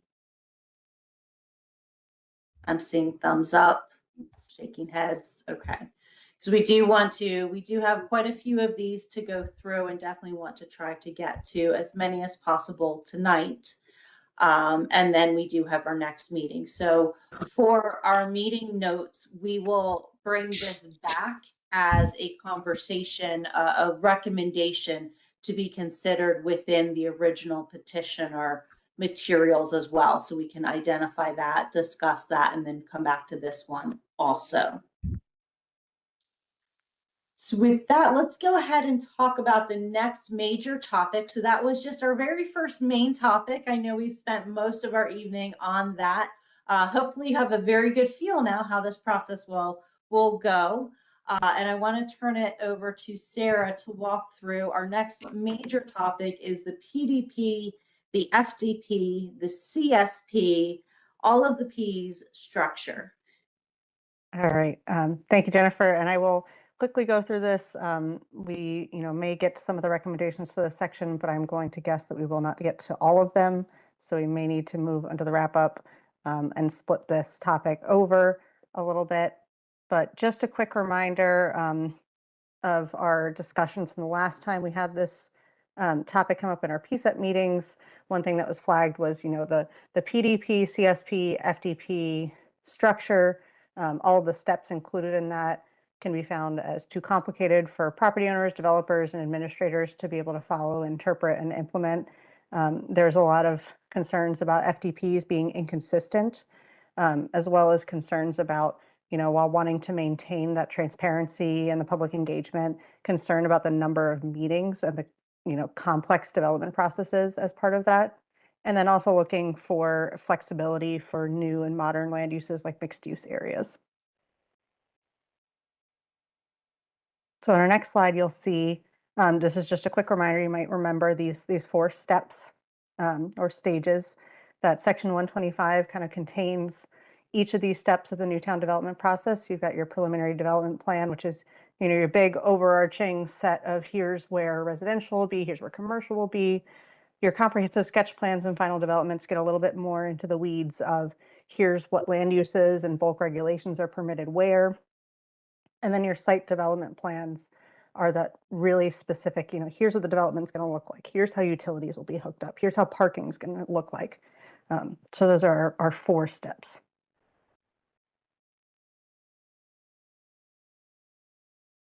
So in our past studies, which we've looked at the development regulation assessment and the Newtown white paper from the Columbia Association, some of the challenges that have been identified with these steps are that the multiple layers and many steps create a lot of long timelines for applicants. And as we discussed, the regulations don't incorporate modern planning needs like mixed use development, sustainability, and resiliency. And that the existing lack of standardization between FDPs that, some FDPs might require certain things for a certain kind of development, others might have another set of requirements, that they're very specific. That creates a lot of challenges, as well as those specific land use percentages, the minimums and the maximums, and the really specific extra criteria can limit that flexibility for redevelopment. And as I mentioned, while the public process provides a lot of transparency, it does have that balance of adding to timelines and cost. So then some of the identified solutions that these documents proposed were to adjust or remove the overall land use percentage requirements to create more flexibility. So that's, where you might have a minimum single family detached percentage versus a maximum or a maximum apartment land use percentage. Looking to simplify from that 3 to 4 stage structure down to a 2-stage structure. That could be done by removing the comprehensive sketch plans as a step, since they're duplicative to what's already created in those 268 final development plans, and possibly consolidating what's in the final development plans into either a use table that would work with something like Euclidean zoning that shows you, where each use is allowed based on the Euclidean zone, or looking at alternative zoning tools like overlay zones or hybrid form-based zones, which I'll talk a little bit more about in a minute. And then also looking to add increased staff review and administrative approvals for smaller projects. So there's less steps involved for some of your smaller, more administrative processes. So looking at these alternative zoning options, first we have Euclidean zoning. So this is, the zone you'll see most commonly. It can be mapped directly to parcels for either residential areas, mixed use areas, or non-residential areas. And usually it includes a set of permitted uses associated with that, and setbacks and bulk massing requirements like height limits or floor area ratios. It's separated by those different land use types. And we saw it in our case studies with both Montgomery Village and Greenbelt allow for Euclidean zones underneath where you have different types of residential as well as commercial zones all under an overlay, which is the next slide that we'll get to.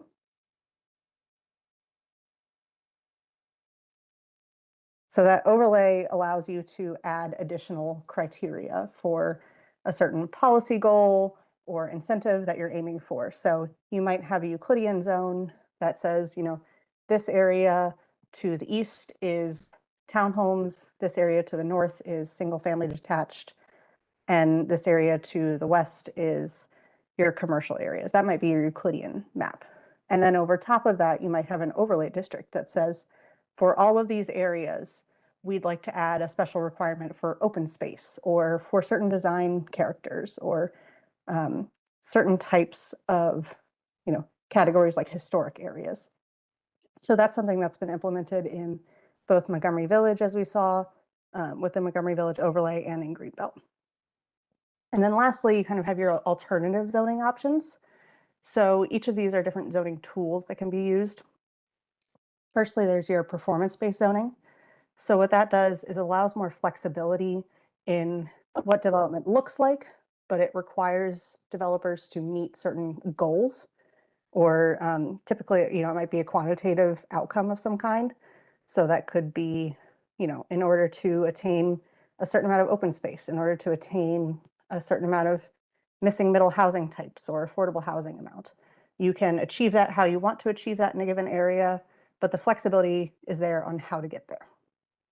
Then you have your incentive-based zoning.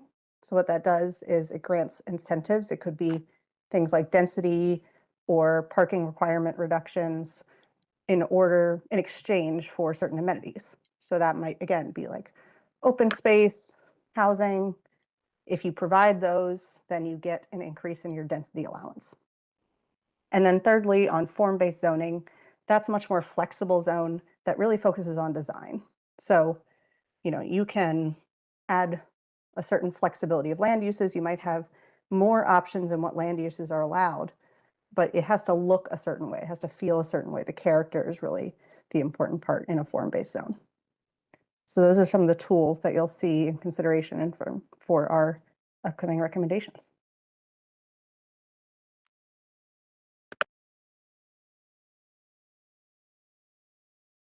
I did what everyone else did. I kept myself mute as I was speaking.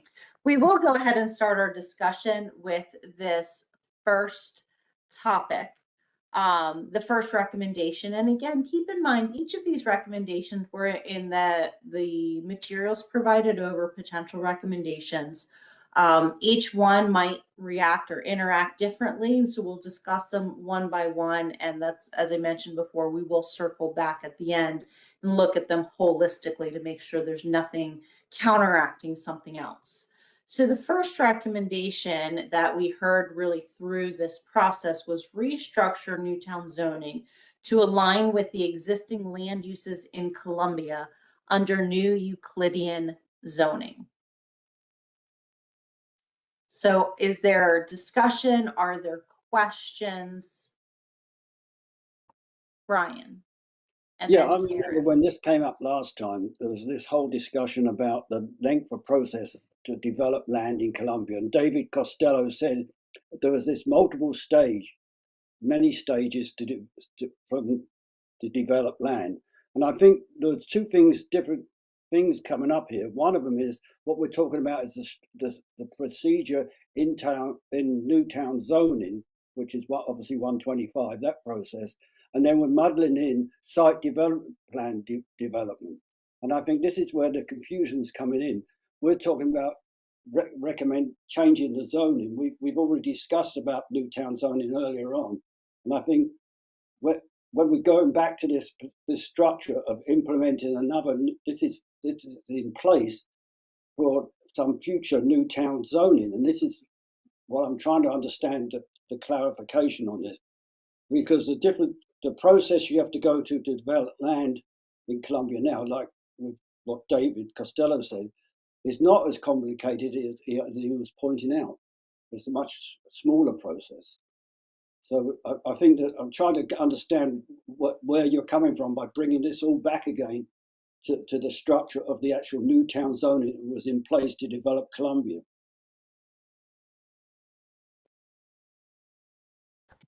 Go I'm ahead, happy to Sam. jump in. So we wanted to make sure that we had kind of some more condensed recommendations to get everybody started with the process and the voting. But this is when we get into those recommendations that are in orange or gold or whatever highlight color appears on your monitor. That, as you pointed out, Brian, these are kind of some big structural decisions for these set of recommendations that might impact other recommendations. So that is why we put it up front early in the process, but we wanted to get a practice run under everyone's belt with the first topic. And definitely we'll be using the March meeting to make sure that all of our recommendations are in alignment with where we've landed. I did see Karen's hand go up and then down as I mentioned your name. So I'm not sure if you No, lowered I'm it. good. I'll Okay. hold my question. Okay, great. Joan. So as I look at recommendation number 1 and then in recommendation number 2, it seems to me we're in an either or situation. And, is that the case? And if it is, can we talk about them, recommendation 1 and 2 at the same time, so that everyone can make a more informed decision as to what makes more sense to them? Absolutely, we can. And I'm also taking note of the time. I know there's a lot of information here. This was our first recommendations meeting. And if you recall back to our first PSET meeting, we had a lot of just learning the process. So what we'll do, just because we want to make sure that we respect everybody's time, is we'll take these two back and really take a look and talk about them as that either or at that same time. And perhaps what we'll need to do at that time is write the recommendation or the motion as we're going through the process. So that it might be that we're writing and working on these. We wanted to basically give something for everyone to react to. It's typically much easier for people to react to something in front of them than coming up with the wording on the spot. But we'll definitely take that into account. And I do want to then move us. So keep all of this discussion in mind.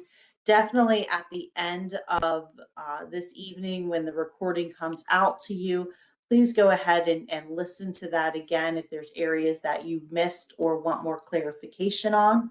I'm going to move us forward just again in the interest of our time. We had quite a bit. And let me stop sharing for one moment as I can get us to the appropriate slide here so I don't make anyone else get seasick with this. Let me share again. So I do want to thank everybody for your time and your discussion this evening. Hopefully that's coming through. There are a lot of recommendations. There's a lot of material that was talked about and a lot of different ideas that came forward during those conversations. And these preliminary draft recommendations is really working to honor each of those ideas. So some of them, as you noted, we might say no to them, but we want to make sure, because that idea did come forward through this task force, that we still honor that and that we move forward with that vote on it. We will relook at some of these as they are in either or.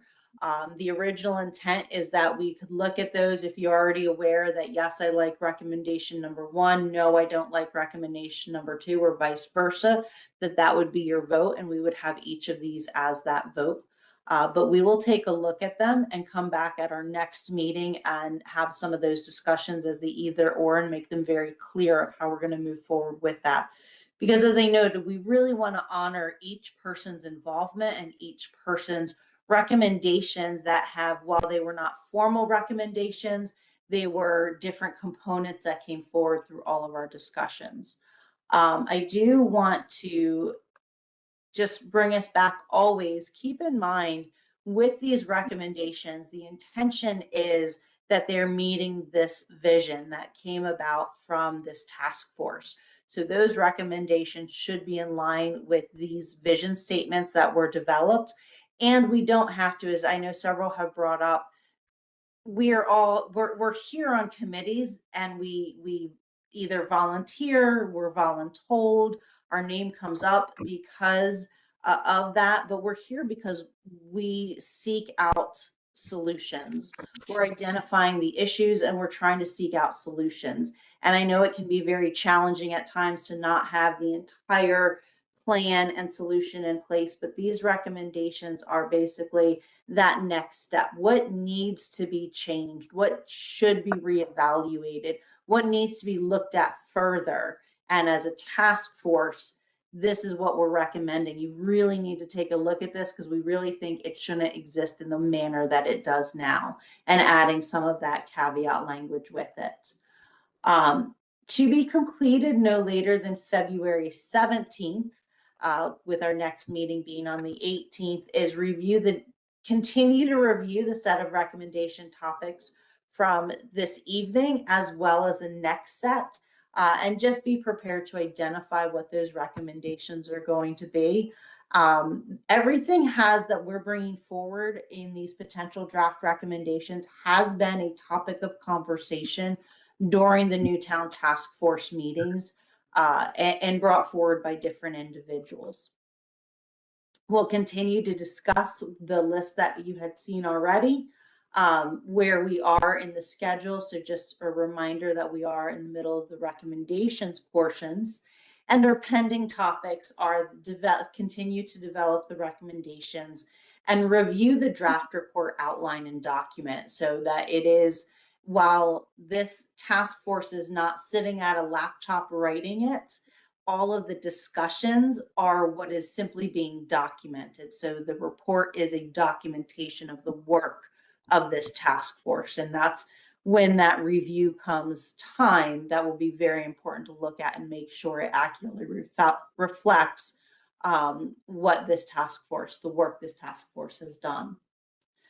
Our next recommendation development focused meetings, February 17th, will be in person, barring any weather scenarios, but it is anticipated to be in person from 6 p.m. to 8 p.m. And then March 24th will be virtual from 6 p.m. to 8 p.m.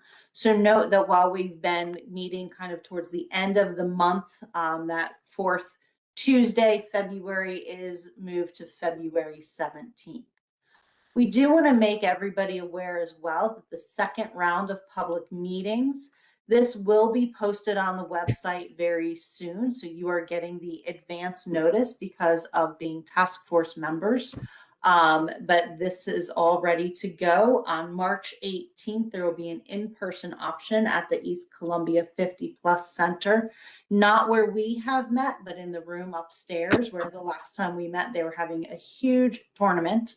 That's where we will be. And then March 19th, the following day, we will have a virtual option over lunchtime. And we're really trying to do the different modalities of in-person versus virtual and evening versus daytime to make sure that we can address different people's schedules and accommodations and needs. So that brings us to our conclusion. I know we are 3 minutes over, so I really do appreciate everybody's time, your additional 3 minutes, and all of the discussions that we've had this evening. We will have a lot of work to do in February, so we definitely want to come, be prepared to discuss the items. You know, go ahead with that sheet where it talks about the recommendations and where we talked about those individual elements, which meeting it was. If it's not something that you're familiar with, definitely go back and refresh yourself with it. And then we will continue to have robust discussions in our future meetings. So I want to turn it back to Sarah and or Linda if there was any other information that you would like to share at this time. You know, Jennifer, thank you for that summary. I think one clear point is, you know, I know we had a lot of discussion about recommendations. We were throwing out recommendations based on what we have heard throughout the course of this time. So they were very thoughtful and considering what we've heard from the community, what we've heard from you, and what our discussions are based on. So I would say between now and that February 17th timeframe, please think about what we have proposed. And if you have something different, come prepared to talk about what a recommendation would be. And we'll try to keep them in the same flow in which we're proposing, so that way we can, you know, have those discussions about what your recommendation would be to share with the group. So that's, you know, just wanted to bring that forward. So on the 17th, you know, don't feel obligated. Ours are just jumping off points for discussion. You know, we want you to come with your thoughts on what you think recommendations should be moving forward. Thank you, Linda. Well, everyone have a wonderful evening. Continue to stay warm or get warm. And everybody have a safe remainder of January. Look forward to seeing you all in person in February. Have a wonderful